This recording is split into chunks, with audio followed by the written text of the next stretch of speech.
Fala pessoal, tudo bom? Respondendo aqui mais uma pergunta. Perguntaram se tem como responder o que é o voltar à fonte.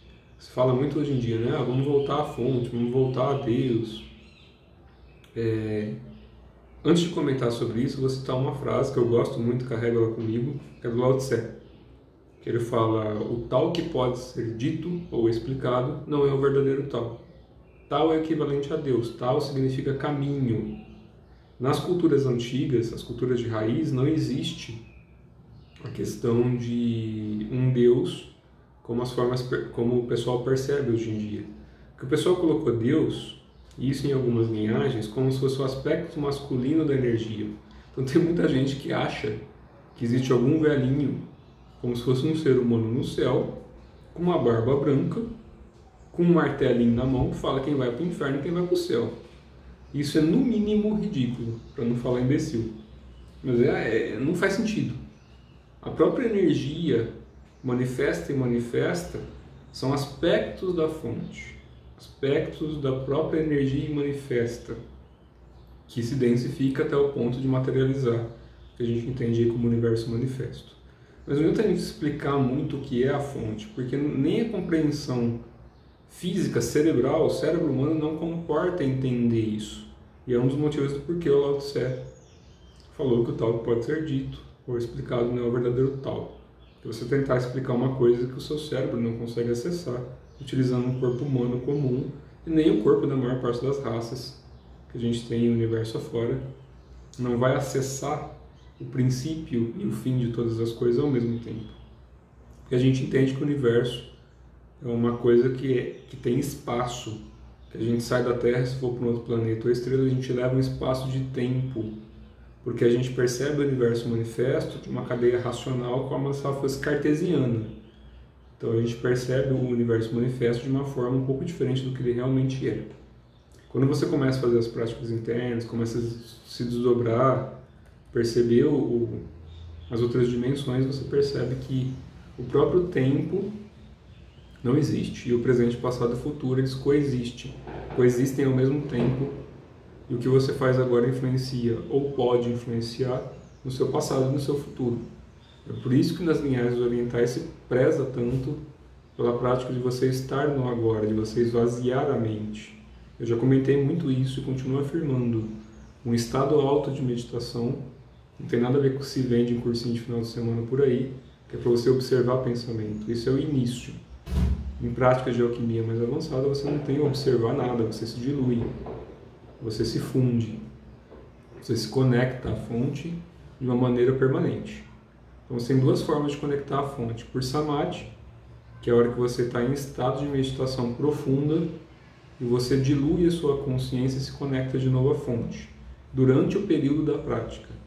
Você tem um estado mais avançado, que você não precisa mais de entrar em meditação profunda ou numa prática profunda para você se conectar. Você se conecta e mantém a ponte, o canal aberto o tempo todo.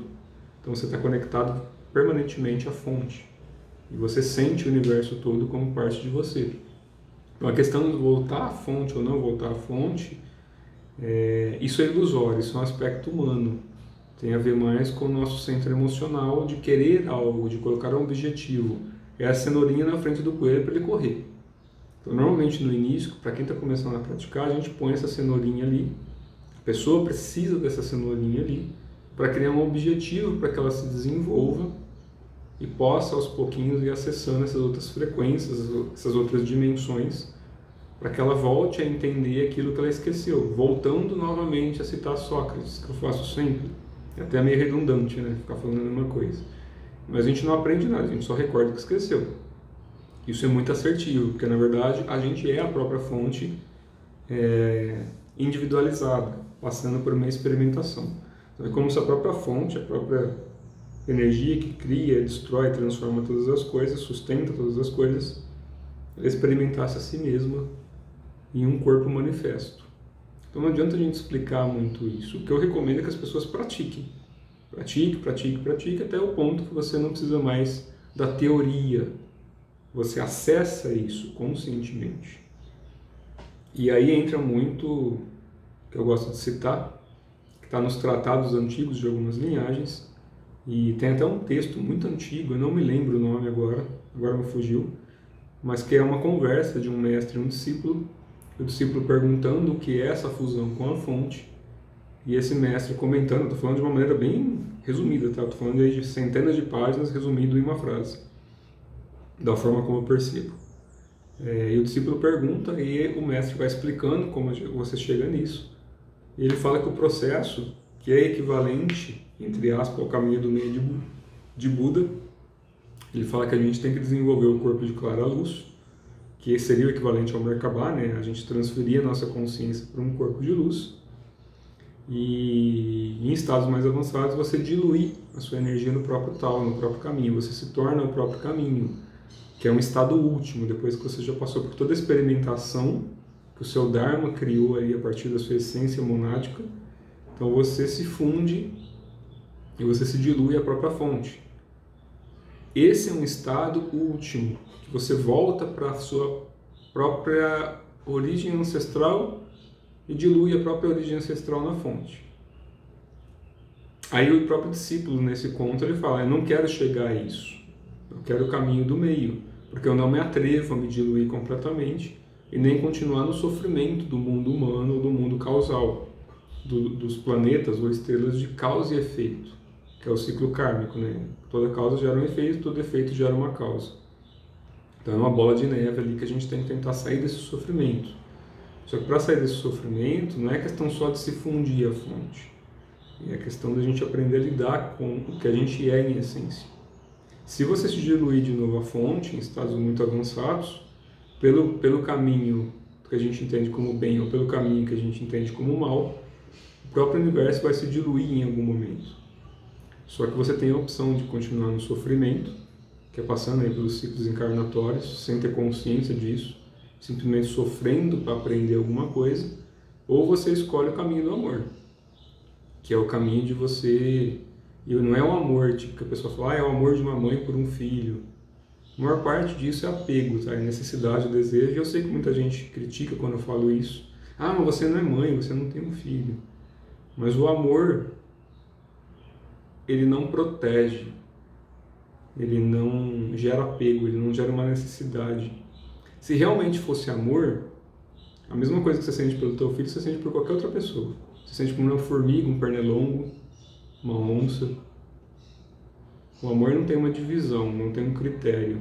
Então não adianta a gente explicar o amor assim como não adianta a gente explicar Deus. O que eu estou sugerindo aqui, e eu estou falando de novo, é a minha verdade, pode não ser a sua. Mas que através da prática, através do desdobramento, do despertar da consciência, você se conecte à fonte. Quando você se conecta à sua própria espiritualidade, à sua própria essência, aí você está livre para continuar.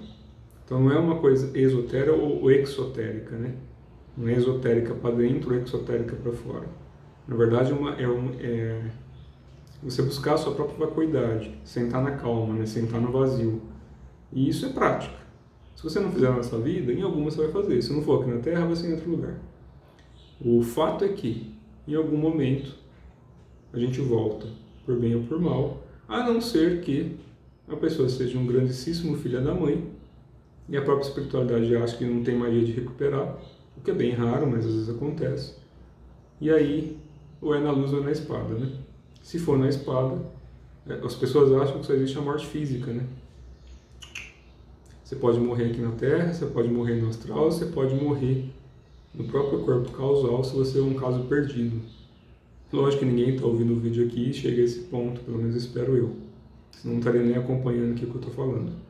Mas pode chegar a estados extremos do próprio universo, a própria manifestação da fonte, e falar, esse daqui já era.